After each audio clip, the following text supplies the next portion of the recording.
All right, you know that feeling when you come back from vacation and you've got that perfect tan? It Yeah. just feels so good. Right. Absolutely. So we are going to deep dive today into how to get that look without the sun damage. Exactly. And we are joined by, as always, our expert, Hi? and we are talking all about self-tanner. Yes, we are. Now, we are going to be looking at this article from Spavelous online magazine.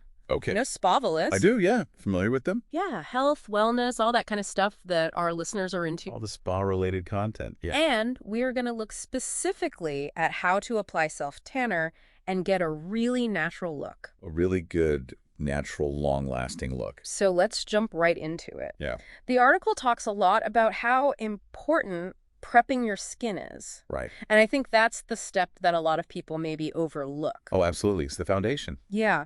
So let's talk about what we should be doing to really get our skin ready. Okay, so first things first. We want to exfoliate, and we want to do this 24 hours before we plan to apply the self-tanner, Okay, so the day before. the day before. Yep. And this is really important because we want to create a nice, smooth surface for that self-tanner to adhere to. That makes sense. Yeah, we want to slough off all those dead skin cells so we have fresh skin for the tanner. Now, when we're exfoliating, are there any areas that we should pay special attention to? Yes, absolutely. Elbows, knees, ankles, heels. Those rough spots. Those rough spots, exactly. And that's because those areas tend to be a little bit drier, and they can really grab onto the self-tanner and end up looking much darker than the rest of your body. Nobody wants dark knees. No, you don't want that. So really get in there and scrub those. Scrub a dub-dub. Okay, what about shaving? I know that's another thing. Oh, yeah. Another key step in the preparation process. So you want to shave or wax at least 24 hours before applying self-tanner. Okay. So same kind of timeline as the exfoliating. And this is to avoid those little dots Oh, yeah. that can happen when the self-tanner settles into your open pores. I've been there. Not cute. So anything else we should avoid putting on our skin before we apply the tanner? Yes. Definitely avoid using anything oil-based. Really? Yeah, like oil-based body washes or moisturizers. Oh, yeah. Because that can create a barrier on your skin and prevent the self-tanner from absorbing properly. So it's almost like it's blocking the tanner. Exactly. Yeah. It's like trying to dye something that's already been sealed. It just won't take. It just won't take. Okay. So stick to oil-free cleansers on the day that you're going to self-tan. And the article also mentioned removing deodorant, perfume, and makeup. Right. Why is that? Well, those things can sometimes react with the DHA in self-tanner. Which is? DHA is the active ingredient in self-tanner. That's what causes your skin to darken. Got it. And when those other products react with DHA, it can cause streaks, uneven color, or even some weird discoloration. Okay, so basically just want to have clean skin. A nice, clean canvas. Yeah. A blank slate. Exactly. Okay, so we've prepped our skin. Now comes the fun part. The fun part. Choosing our self-tanner, Yes. which can be really overwhelming because there are so many different options these days. I know, right? It's a whole world of self-tanners. It is. It is. So the article kind of breaks it down by skin type. Right. So for dry or sensitive skin, what do they recommend? They recommend going for a gradual tanning lotion or a hydrating mousse. Okay, and why those? Well, because they're going to be a little bit gentler on your skin, and they often have added moisturizing ingredients. Oh, okay, so that extra hydration. Yeah. And they're not going to be as likely to cause irritation. Okay, and what about if you have oily or acne-prone skin? Then you want to go for something oil-free, Okay. like a mist or a water-based gel. And why is that?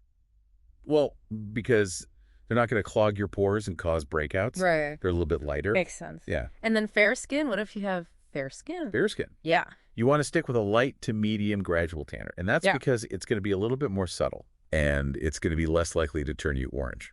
Nobody wants to be orange. No. Okay, and then medium to olive skin tones.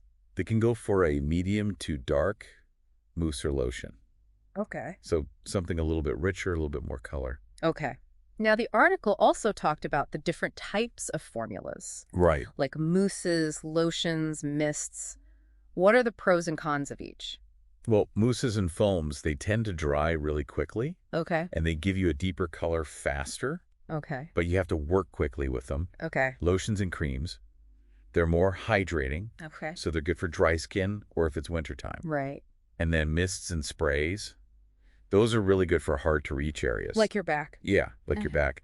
But they can be a little bit tricky to get even coverage. So maybe it takes a little practice. Yeah, a little bit of practice. And then there are also face-specific self-tanners.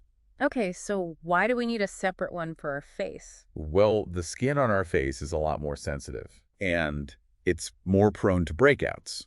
So face-specific self-tanners are formulated to be gentler, and they're also often non-comedogenic. Which means? It means they won't clog your pores. Okay, that's important. Yeah, So basically, when you're choosing a self-tanner, you want to consider your skin type, how intense you want the color to be, and then just what kind of formula you prefer. exactly. And what feels comfortable on your skin. Yeah. Some people like the feel of a mousse. Some people like the feel of a lotion. Okay, so we have chosen our self-tanner. We have. Now we need to actually apply it. The moment of truth. This is where I think people really get nervous. Yeah. Because you don't want to mess it up. You don't want streaks. You don't want orange palms. Exactly. So let's Yeah. break down the application process. Okay, so first things first. You need a tanning mitt. Okay. This is non-negotiable. Really? Why? Yes, really. Because it's going to protect your hands from staining. Oh, okay. And it's also going to help you apply the self-tanner more evenly. Makes sense. Yeah. So always use a tanning mitt. Always. And how do we actually apply the product? So you want to work in sections. Okay. Arms, torso, legs. Yeah. And you want to use long sweeping motions, Not circular. not circular, because circular motions can cause streaks. Ah. Yeah, so long sweeping motions. Got it. And you want to apply the self-tanner from the bottom up, So starting at your feet. starting at your feet and working your way up. And why is that?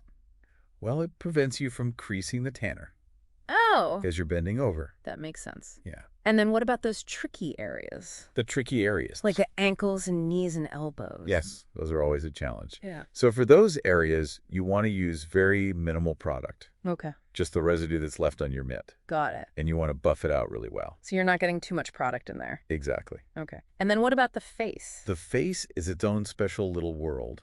It is. So for the face, you want to mix a little bit of your self-tanner with your moisturizer. It's the drop.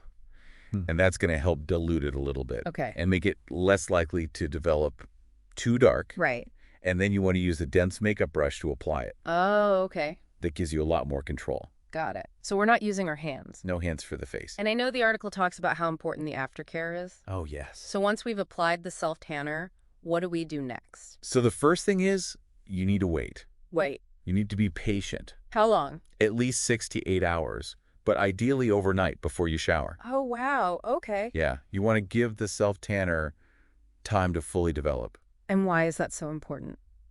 Because if you shower too soon, you're going to wash away some of the color. Okay. And you're not going to get that full, deep tan. So patience is key. Patience is key. Okay. And then when we do shower. When you do shower, use lukewarm water Okay. and pat your skin dry. Don't rub. Okay. Gentle. Gentle. And then what about moisturizing? Moisturizing is so important. It's going to help keep your skin hydrated, and it's going to help prolong the life of your tan Okay. and make it fade more evenly. And does it matter what kind of moisturizer we use? Yes, Yeah. you want to use an oil-free moisturizer Okay. because oil can actually break down your tan. Interesting. Yeah. Okay. And then are there any other things we should avoid doing after we've applied the self-tanner? Yes. Avoid swimming in chlorinated pools or hot tubs. Really? Yeah. And also try to avoid excessive sweating. Okay. So that first 24 hours is kind of crucial. Yeah. You want to be really careful for that first 24 hours. Okay. So what about maintaining the tan? Maintaining the tan. Yeah. Once it's developed, how do we keep it going? So the article recommends using a gradual self-tanning moisturizer Okay. every 2 to 3 days. And what does that do? It just helps to top up the color Okay. and prevent it from fading too quickly. So it's like a little refresher. A little refresher, Okay. And then eventually, of course, it will start to fade. inevitably. So how do we deal with that? So you want to start exfoliating again Okay. after about 5 to 7 days. And that's to help it fade evenly. Exactly. It's going to help it fade evenly and prevent it from looking patchy.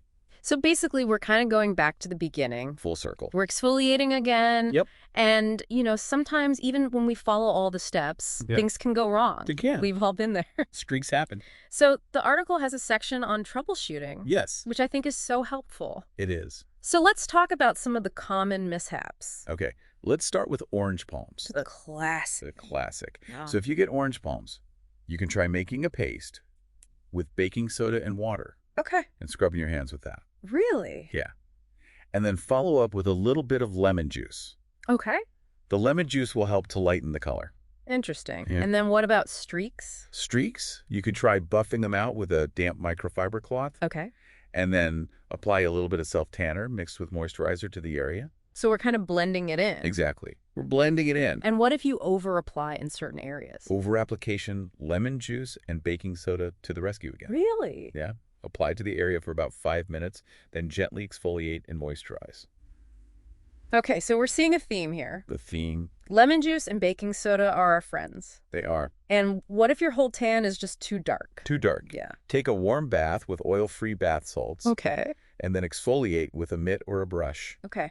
And then the last problem that they talk about is the dreaded color transfer onto clothes, Oh, yes. which happens to the best of us. It does. So what do we do about that? So once your tan has developed and you've showered, dust yourself with some baby powder. Oh, okay. That will help absorb any excess product That's a good tip. and prevent it from transferring. So it sounds like even if we make a mistake, it's fixable. It is. It's There's cute. hope. There's always hope. I like that. Okay, now the article also talks about how our self-tanning routine should change with the seasons. Right. So in the winter, what do they recommend? In the winter, you want to go for a lighter shade Okay. and a gradual tanner with added hydration. Why? Lighter. Well, because you're not getting as much sun in the winter, Right. so you don't want to look too unnatural. And the extra hydration is because our skin tends to be drier in the winter. Exactly. And then spring. Spring. You can start to gradually build up your color, Okay. and you want to use a tanner with green undertones. Some undertones, yeah. It helps to neutralize any orange. Oh. Yeah. And then you want to focus on the areas that are going to be exposed first. So like arms and legs. Yeah. And then summer. Summer is all about maintaining. Okay. So you want to use a water-resistant formula Okay. and maybe a mattifying powder to prevent stickiness. And then fall. Fall. Hmm. You want to start to reduce the frequency of your applications. Okay. And you can use an illuminating tanner Oh. to give your skin a little bit of a glow. So it's like adjusting with the natural sunlight. Exactly. Okay. And then they also talk about self-tanning for special occasions. Right. Which is a whole other level. It is. So let's say you have a wedding coming up. A wedding, what do they recommend? They recommend applying your self-tanner 2 to 3 days before the event. Okay. That gives it time to settle and for you to do any touch-ups. Good to know. And if you're going on a beach vacation, Okay. apply a base tan a week before. Okay. And then bring travel-size products with you. So you can maintain it. Yeah. And then for photo shoots. For photo shoots, you want to use a tanner with light-reflecting particles. Okay. It'll make your skin look radiant. Makes sense. And for evening events, Okay. pay extra attention to your décolletage, shoulders, and back.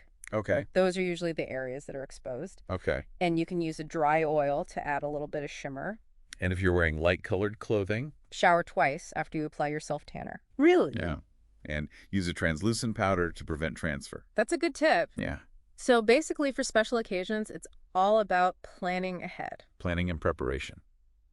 Okay, now the last thing I wanted to touch on is this whole idea of clean self-tanning, Yes. which I think is so cool. I know. It's great to see the industry kind of moving in that direction. It is. So what are some of the things to look for? Well, you want to look for products that use biodegradable DHA Okay. from sustainable sources. And DHA. The active ingredient in self-tanner. Okay. You also want to look for products that come in recyclable or refillable packaging. Okay, so that's the packaging part. The packaging, yeah. Yeah. And look for organic certifications Right. if that's something that's important to you. And then the article also mentioned plant-based ingredients. Yes, a lot of self-tanners now contain plant-based ingredients Like what? like hyaluronic acid, aloe vera, vitamin E, Okay. things that are good for your skin. So it's like skincare and self-tanner all in one. It is. I like that. And then lastly, supporting brands that are cruelty-free. And ethical Yeah. in their manufacturing processes. So it really feels like the future of self-tanning is very bright. It does. It's clean, it's sustainable, it's good for our skin. It's a win-win. I like that. I like that. So as we wrap up this deep dive into self-tanning, Right. what are the biggest takeaways? I think the biggest takeaways are prep your skin properly, choose the right self-tanner for your skin type, apply it carefully, take care of your tan afterwards, and don't be afraid to experiment and have fun with it. Exactly. And, I think it's really cool how the article kind of positions self-tanning as more than just getting a tan. Right. It's like a way to boost your confidence. It's a Absolutely. way to take care of your It's a skin. self-care ritual Yeah. And it's a way to, have a healthy glow all year round. without the sun damage. Without the sun damage, exactly.